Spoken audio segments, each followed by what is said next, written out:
Rivalry. It's what makes the concept of playing in or watching sports so captivating. A time when two opposing sportsmen or teams with histories of hard-fought battles face off again, drawing in the sellout ticket sales and gluing millions to their televisions in anticipation of an exciting evening.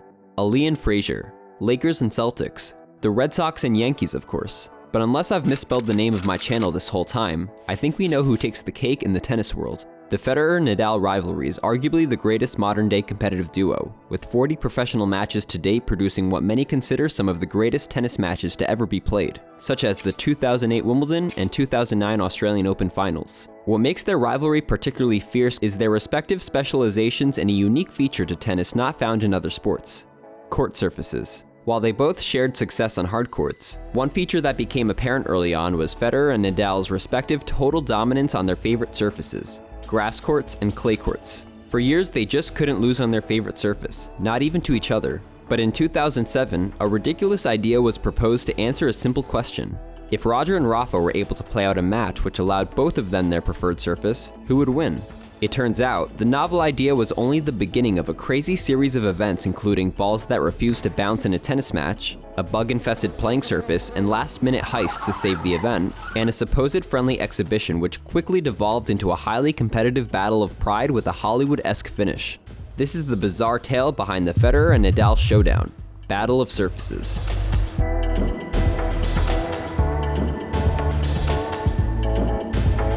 Before we get started, a huge thank you to Tennis Clash for sponsoring today's video. Tennis Clash is a free mobile player-versus-player tennis game available for iPhone and Android, with really high-end graphics and a super sleek, easy-to-use interface and control scheme that truly brings you closest to the action. The game has been a massive hit with over 10 million players worldwide, and really positive reviews to boot. There are tons of different characters to choose from, can decide which different abilities you want to focus on, and have the opportunity to get a battle pass loaded with extra rewards to help you progress faster. Download from the links below. Tennis Clash allows you to quickly find and play live 1v1 matches against real players at your level in famous arenas you may recognize. The best part is how intuitive the control system is for casual players. A simple swing of my finger in any direction controls the path and speed of your shot. But that's not enough for competitive people like myself, where in tough matches I can also manually move my player by simply tapping the screen. That helps in predicting where the ball is going and prevents me from being burned down the line. Download Tennis Clash now for free from the links in the description and get 200 gems and 500 gold for supporting my channel. If that's not enough, enter the code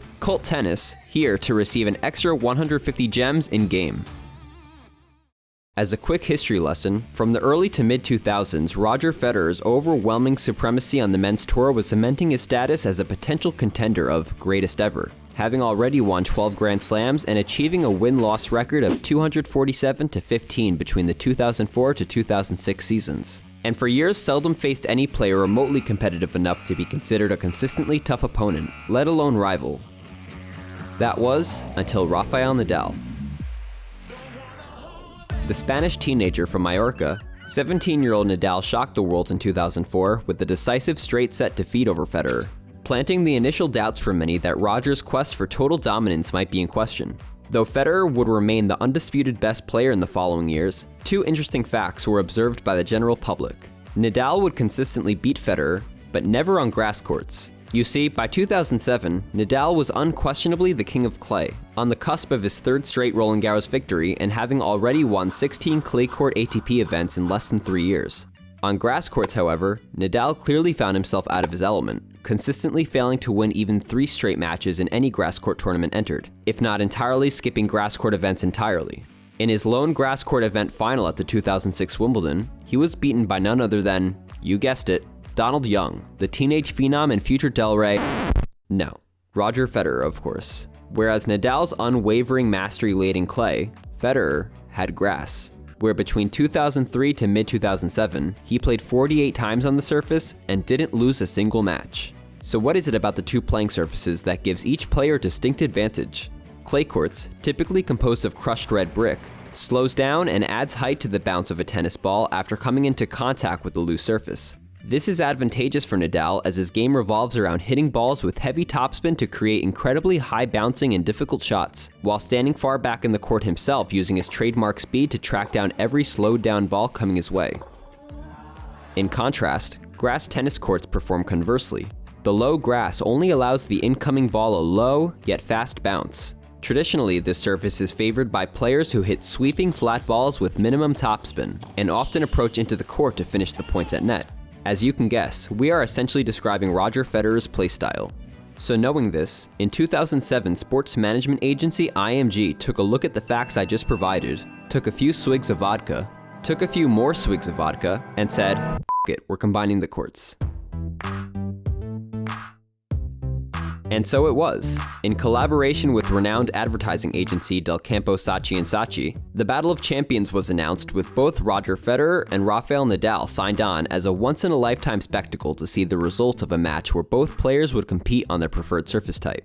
At a point in time where Federer had won 48 straight matches on grass courts, going 5 straight years undefeated on grass, while Nadal had 72 straight wins on clay courts, going 3 straight years undefeated on clay. The match was to be played in the capital city of Nadal's home island, Palma de Mallorca, in front of a home crowd at the Palma Arena, with Federer himself noting, "I like the fact that the stadium, which is very nice by the way, is located on Mallorca, Rafa's home. He has been to Basel, after all, and now I've got the opportunity to play at his place for once." Feedback received to the announcement was mixed, with many applauding the novel idea and its potential outcome, while others criticized what they perceived as nothing more than a gimmick or publicity stunt. One minor rule change that was implemented to compensate for the change in playing conditions was the increase in changeover break time from 90 seconds to 2 minutes, as each player would have to change shoes depending on which side they were playing on due to the major difference in grass court and clay court shoes. Taking 19 days to prepare and costing $1.63 million to create, the dual court construction was completed and ready for play by the eve of our match, except there was a problem. A big problem. Contractors had noted during construction that the grass side of the court was experiencing issues with the indoor conditions of the venue, and was eventually discovered that a worm infestation all but ruined the playing surface days before players were due to take court. In a mad rush to prevent a massive cancellation, organizers transported in 400 square feet of putting green grass from a local golf supplier and installed it on the night before the match. Though the shabby replacement saved the event, the last-minute replacement wouldn't be without its consequences the following day. Federer and Nadal walked onto the first ever dual grass clay court on May 2, 2007 to a sellout crowd of 7,000 and purported 200 million television viewers. And immediately, something was up. The replacement grass was bouncing erratically, where many times the ball would simply die and begin rolling upon impact, making playing extremely unpredictable for the player on the grass side. The split court was giving a clear advantage to whichever player played on the clay side, with the higher bounce giving players more time to prepare and line up their shots correctly. Though Nadal looked fairly comfortable on whichever side he played on, Federer made an uncharacteristic number of errors as the first set drew on, losing the first set 5-7 in a somewhat close but defining first set for Nadal. Now historically, exhibitions in tennis, like many other sports, are designed as light-hearted affairs where fans in unique locations are treated to fun, but mostly uncompetitive, versions of their favorite teams or players where acts of showmanship and skill are favored versus serious competition to prevent exertion and injury. What became apparent to viewers at the Battle of Surfaces early on in the match, this wasn't just a show. For Roger and Rafa, they were playing this match as if their careers depended on it. Not for money or prize points, but pride. The title of who really was the best under these conditions. And with that, Federer bounced back in the second set. Though the grass still acted as more of a handicap than an advantage, the skills that helped him win 12 Grand Slams to that point propelled him to a 6-4 second set victory, setting up a third and final set to decide the match. Though the quality of tennis differed from that of a real tournament as a result of the inadequate court, both players wisened up and created new strategies using the court's inadequacies in the third set to dictate play on their own terms, to decide who was to be truly crowned the champion of surfaces. And after saving multiple match points,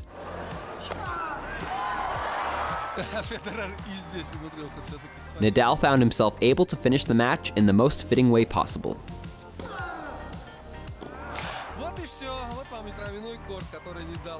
Though the Battle of Surfaces ended in a tight win for Nadal, the match itself may have acted as a catalyst for real results shortly thereafter. In the Masters 1000 Hamburg tournament on clay just weeks later, Federer beat Nadal in the final to end the latter's 81-match winning streak on the surface. Not to be one-upped, Nadal made history by winning the following year's 2008 Wimbledon final on grass, ending Federer's historic streak on the surface and at that tournament. But did we get a part 2 of the grass-clay action? Though Palma Arena agreed to host the same event as a continuing series over the next 2 years, this deal purportedly fell through, and this would remain the only match in history to ever feature the unique court. A surprise announcement of a second Battle of Surfaces exhibition was announced and planned in 2016 between Maria Sharapova and Garbiñe Muguruza following Sharapova's suspension for professional tennis, but this too was also indefinitely postponed. The legacy of the bizarre event lives on today in somewhat of a mythical form, where if video of the event didn't exist on YouTube, it's doubtful anyone today would even believe it happened if they didn't witness it live. Heck, even the Wikipedia page provides next to no information about it, leaving the history and story behind this crazy event for future generations in jeopardy. Well, until now.